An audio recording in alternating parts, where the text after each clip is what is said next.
কিরে ও এই জায়গা আজকে যেমনি ওকে টাকা উসুল করতে হবে।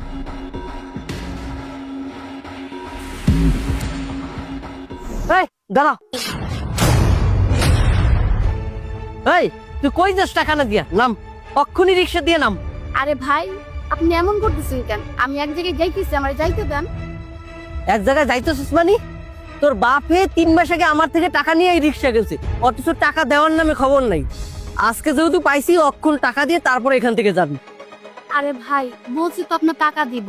আমার বাবা আজ 1 সপ্তাহ যাবত বিছানায় পড়ে আছে, ওনার চিকিৎসা করতে গিয়ে অনেক টাকা খরচ হয়ে গেছে। ও বুঝছি, আর নতুন অজুহাত দেখাইতেছিস না? আজকে এই সমস্যা, কালকে ওই সমস্যা। আজকে তোমার বাবা 1 সপ্তাহ ধরে বিছানায় অসুস্থ না? নাম, আজকে এই মুহূর্তে এখানে টাকা দিয়ে যাবি। নাম। তোর এত বড় সাহস, তুই আমার গানে থাবর দিছিস? তোরে তো আজকে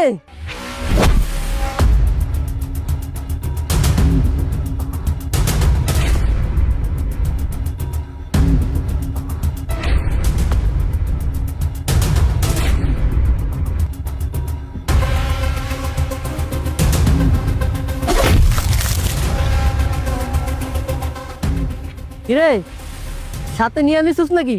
শোন, আজকে এই মুহূর্তে টাকা দিয়ে যাবি, কোনো উজুহাতে কাম হইব না, আর না হয়তো রিক্সা নিয়ে যাবো। দেখেন, আপনি কিন্তু এখন বাড়াবাড়ি করতেছেন, আমি কিন্তু লোকজন ডাকিব। এই মিয়া, আপনার কি মনুষ্যত্ববোধ বলতে কিছু আছে? আপনি রাস্তাঘাটে একটা মেয়ের গায়ে হাত দিচ্ছেন। আপনাকে তো আরো 2টা মারা উচিত। ও তো বললো যে ওর বাবা অসুস্থ, ওর বাবা সুস্থ হলে পরে ও আপনাকে টাকা দিবে। তারপরও আপনি কিনা মেয়েটার সাথে খারাপ ব্যবহার করলেন, আবার গায়েও হাত দিলেন। আপনাকে তো পুলিশে দেওয়া উচিত। আচ্ছা বলেন দেখি, আপনি ওর বাবার কাছে কত টাকা পান যে রাস্তাঘাটে মেয়েটার সাথে খারাপ ব্যবহার করলেন? এবার বলেন, আপনি ওর বাবার কাছ থেকে আপনি কত টাকা পান? এমন বাপ দাইতেছেন, বুঝাইতে টাকা আপনিই দিবেন।